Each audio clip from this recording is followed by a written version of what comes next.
Grounded to second. 2 years removed from losing 100. The Rangers have won the pennant. Sewald to strike away. Here he comes. Cave, a fly ball to right field. Over is Carroll. He's got it. And the Arizona Diamondbacks.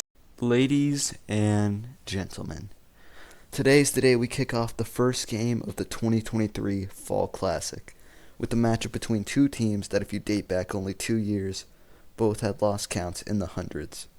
A matchup between two overperforming teams who weren't expected to even make the playoffs till most likely 2024. Let's take a look at some of the success and how these two teams have made it as far as they have. He's played a couple of years with Miami. Seager lifts this one high in the air. Deep out to right. Gone!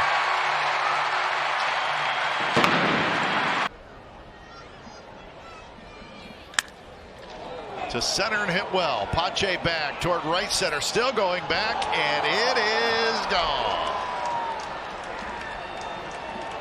The first home run of the year for Marcus Semien is a grand slam. Entering the 2021 offseason, the Rangers had a lot of questions that needed to be answered. They were in the midst of a long rebuild that didn't have them seeing the playoffs since 2016. This really didn't have an ending in sight. They had some pieces such as Jonah Heim, a catcher, Nate Lowe, a first baseman, and Adolis Garcia, a right fielder.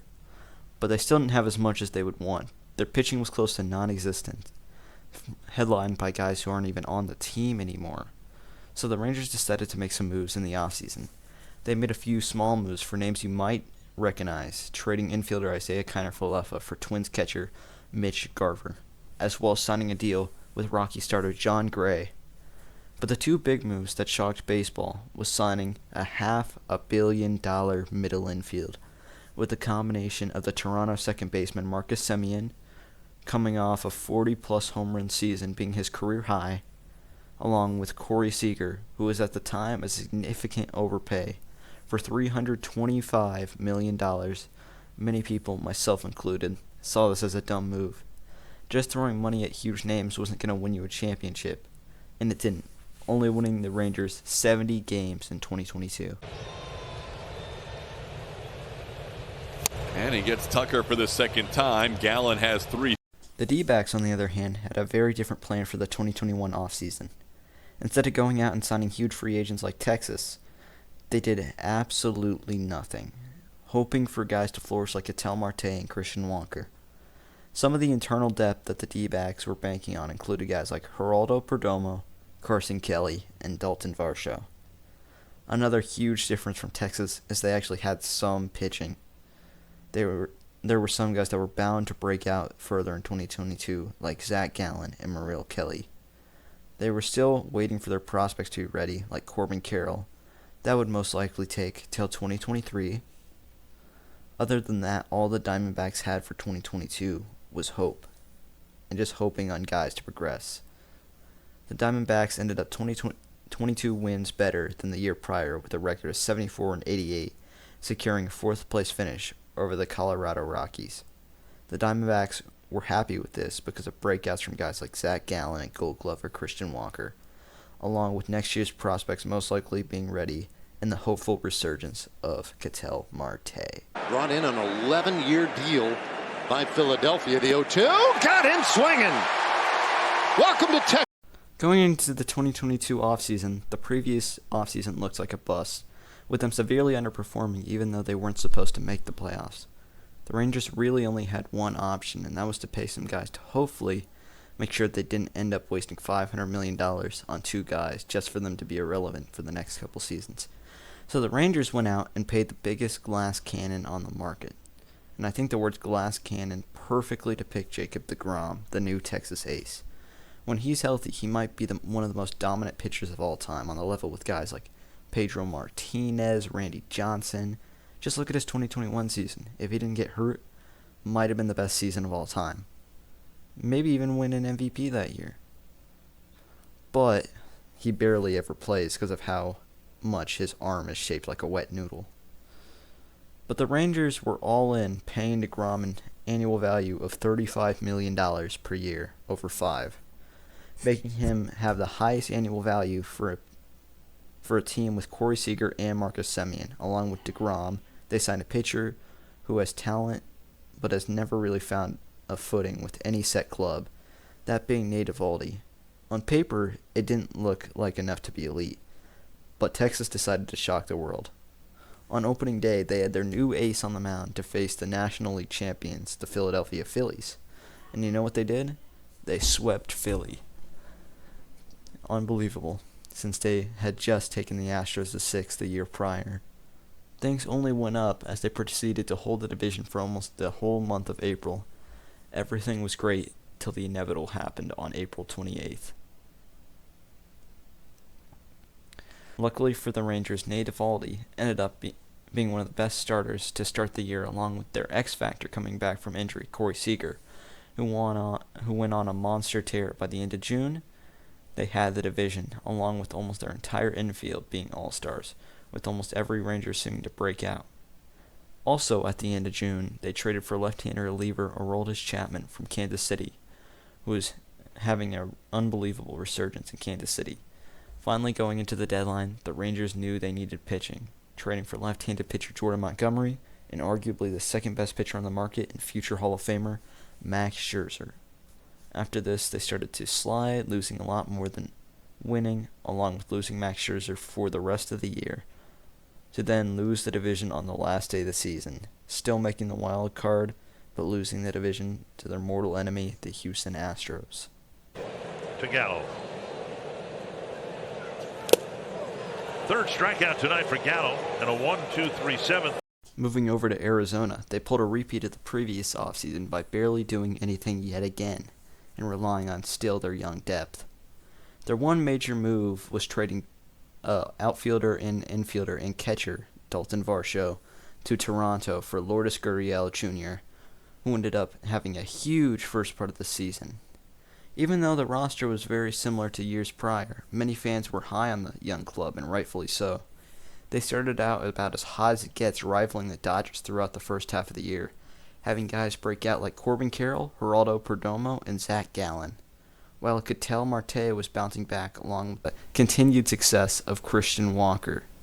They led the division with the Dodgers till about middle July, where they fell off the face of the planet, going cold for most of the rest of the season, hugging 500 all the way while falling under at some points. At the deadline, they had to make some moves to stay alive, so they traded for Seattle closer Paul Sewald, who became an instant success for Arizona. Arizona proceeded to barely hold on to the 6th seed, clinching their first playoff berth since 2017. Entering the playoffs, the Arizona Diamondbacks were not expected to make it far. Myself included thought they were going to go down fairly easily.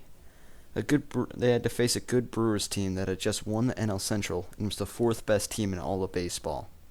The Diamondbacks proceeded to go in and sweep the Brewers on the back of the core, moving on to the NLDS. In the NLDS, they were facing their division rival Dodgers, who won 100 games along with being the 3rd best team in all of baseball. The Diamondbacks went on a home run barrage, knocking out future Hall of Famer Clayton Kershaw in Game 1 in just a third of an inning, and winning a close game in Game 2, then finally hitting 4 homers in 1 inning against Lance Lynn in Game 3 to sweep the Los Angeles Dodgers. Nobody in their right mind thought that the Arizona Diamondbacks were going to make it this far. Certainly not me, at least. I thought maybe they had a chance at the Dodgers, but after that I just thought it was over. I thought the Brewers had them. But now it was time for them to come back to earth, having to face arguably their toughest challenge yet, the Philadelphia Phillies, with one of the most stacked teams in baseball as well as one of the most toxic environments for any baseball team that is not the Phillies. Setting the D-backs up for failure, it looked like the prophecy was coming true when Philly took a commanding 2-0 lead in the series, sending the Diamondbacks back home for Game 3. This game was about as slow as it got until Ketel Marte set the crowd on fire with a walk-off base hit in the bottom of the 9th to take Game 3. Game 4 was another slow win for the Diamondbacks. Then finally Philly took the lead back by snatching Game 5.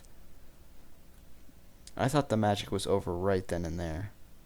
The D-backs proceeded to take both games on the road and clinch the pennant. cementing a World Series berth.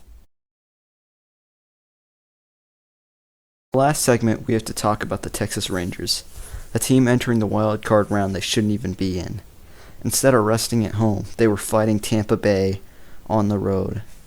Luckily, the Rays were playing at a season bad, letting the Rangers sweep and move on to face the best team in the AL and the second best team in baseball, the very, very young and elite Baltimore Orioles.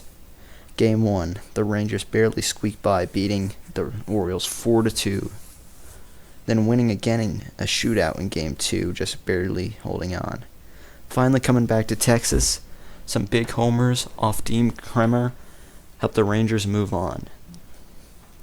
Real quick, I just want to mention how everyone was talking down on the Rangers like they weren't supposed to be here. I personally had them going all the way. Back to the ALCS, it was the Astros versus Rangers for the Battle of Texas. Rangers win a close Game 1 on the road, then taking a commanding Game 2 win. Going back home, the Astros stomped Game 3 and 4. Finally, the last game at home for Texas was a blown save by Jose Leclerc in the 9th from a Jose Altuve 3-run shot, giving the Astros a 3-2 lead going home. Rangers were leading most of Game 6, then finally the dagger that broke the camel's back, winning the Rangers the series. The Adolis Garcia Grand Slam that then allowed them to take a commanding Game 7 win, giving the Rangers their pennant. Adolis Garcia drives it by the middle, deep left center field. McCormick to the track, at the wall, it is gone! This is why I think that baseball is going in the right direction. Having two teams that haven't been good for a very long time finally making the World Series. No Astros, no Dodgers, no Yankees, no Braves, none of that. Just a good old-fashioned World Series between two teams who've been looking to come back for a very long time. I'm personally very excited, and I think you all should be too. Thank you so much for watching. Please give me a like if you enjoyed, maybe subscribe, and I will see you in the next video.